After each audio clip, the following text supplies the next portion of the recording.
সব skin care ingredients গুলো প্রেগন্যান্সিতে use করা একেবারেই সেফ নয় ফর বেবি। তো আমরা আজকে এই ভিডিও থেকে জেনে নেব কোন কোন স্কিন কেয়ার ইনগ্রেডিয়েন্টস গুলো সেফ হয়ে থাকে during pregnancy. Hello everyone, this is doctor Soma and welcome to my channel.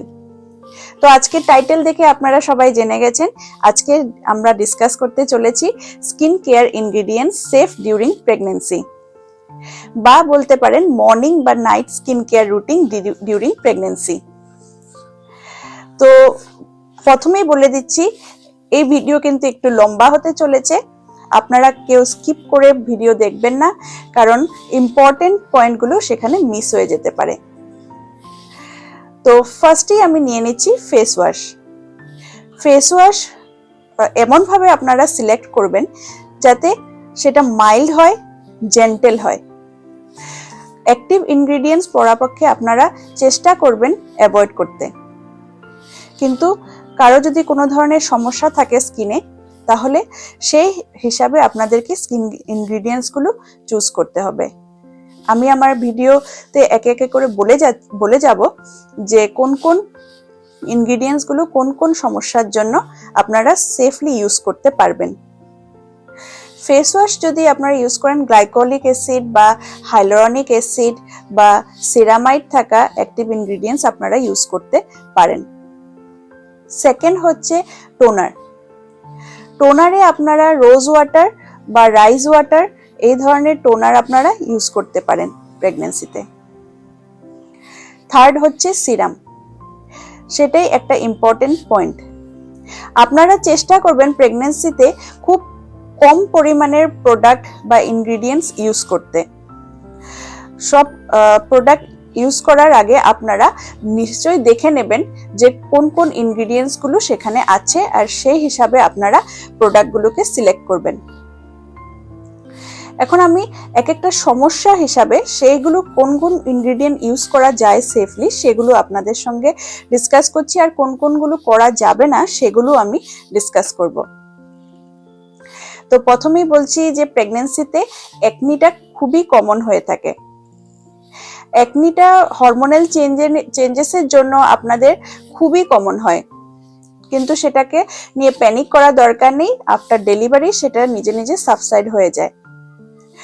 যদি আপনারা কোনো অ্যাক্টিভ ইনগ্রেডিয়েন্টস যদি প্রেগন্যান্সিতে ইউজ করতে চান ফর অ্যাকনি, তাহলে আমি সাজেস্ট করব নায়াসিনামাইড থাকা বা জেলিক অ্যাসিড থাকা, গ্লাইকলিক অ্যাসিড থাকা সিরাম আপনারা বা ক্রিম আপনারা ইউজ করতে পারেন। আর অ্যান্টিবায়োটিক্স ক্লিন্ডামাইসিন সেফ হয়ে থাকে প্রেগন্যান্সিতে, কিন্তু আমি সাজেস্ট করব না স্যালিসাইলিক অ্যাসিড আর টেট্রাসাইক্লিন যুক্ত কোনো অ্যান্টিবায়োটিক আপনারা ইউজ করেন বা সিরাম আপনারা কোনো ইউজ করেন স্যালিসাইলিক অ্যাসিডের। বেনজয়েল পেরক্সাইড ক্রিম অনেকে ইউজ করে, সেগুলো প্রেগন্যান্সিতে ইউজ করা সেফ নয়। সেকেন্ড হচ্ছে হাইপার পিগমেন্টেশন। সেটাও সেম, হাইপার পিগমেন্টেশনও আপনাদের প্রেগন্যান্সির পরে সেগুলো নিজে নিজে সাবসাইড হয়ে যায়। কিন্তু আপনারা যদি ইউজ করতে চান কোনো প্রোডাক্ট, তাহলে আমি বলবো যে গ্লাইকলিক অ্যাসিড, কোজিক অ্যাসিড বা ভিটামিন সি থাকা কোনো সিরাম বা ক্রিম আপনারা ইউজ করতে পারেন। আপনাদের যদি ড্রাই স্কিনের সমস্যা হয়ে থাকে, তাহলে আপনারা হাইলোরনিক অ্যাসিড বা ভিটামিন ই থাকা কোনো সিরাম বা ক্রিম ইউজ করতে পারেন। আর নেক্সট হলো স্ট্রেচ মার্ক। সেটা খুবই কমন। স্ট্রেচ মার্ক নিয়ে ভয় করার দরকার নেই, খালি মনে রাখবেন স্ট্রেচ মার্ক ডেভেলপ হওয়ার আগেই আপনাদেরকে প্রিকশন নিতে হবে। স্ট্রেচ মার্কের জন্য কোনো ফ্যান্সি প্রোডাক্ট ইউজ করার কোনো দরকার নেই।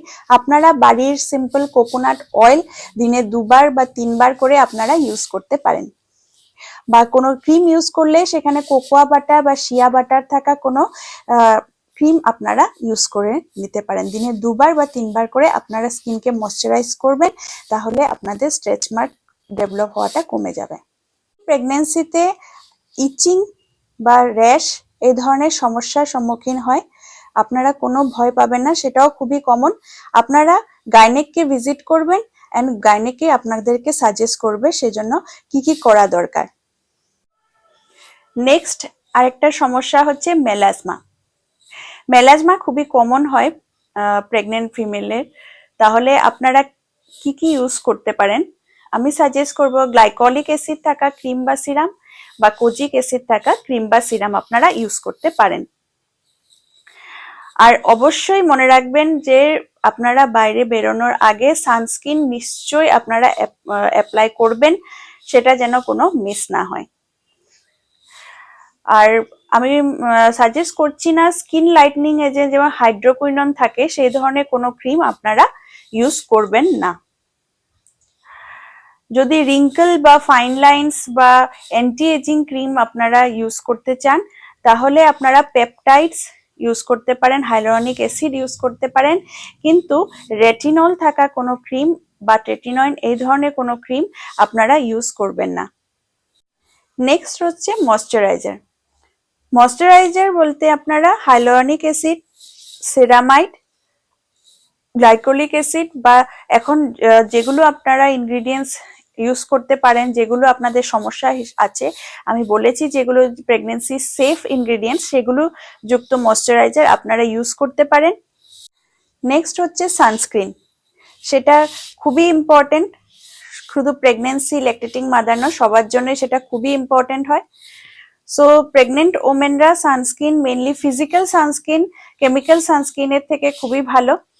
কেমিক্যাল সানস্ক্রিন হলে আপনারা জিঙ্ক অক্সাইড বা টাইটানিয়াম অক্সাইড যুক্ত কোনো সানস্ক্রিন ইউজ করতে পারেন, কিন্তু মনে রাখবেন অ্যাভোবেনজিন বা অক্সিবেনজিন থাকা কোনো সানস্ক্রিন আপনারা ইউজ করবেন না, সেই ইনগ্রিডিয়েন্টস গুলো আপনারা চেক করে নেবেন। আর বাইরে গেলে আপনারা আমব্রেলা ইউজ করবেন বা স্কার্ফ দিয়ে ফেসকে কাভার করবেন যাতে হাত টাত কাভার থাকে, সেগুলো সেরকম কোনো পোশাক আপনারা পরবেন। আর প্রেগনেন্সির সময় কেমিক্যাল পিলিং, লেজার, ডার্মেল ফিলিং এই ধরনের কোনো কিছু আপনারা করতে যাবেন না। তো এই বলে আমি আজকে শেষ করছি। তো আপনাদের যদি আমার ভিডিও ভালো লেগে থাকে প্লিজ লাইক অ্যান্ড সাবস্ক্রাইব করবেন আমার চ্যানেলকে আর আপনাদের ভালোবাসা দেবেন। নমস্কার।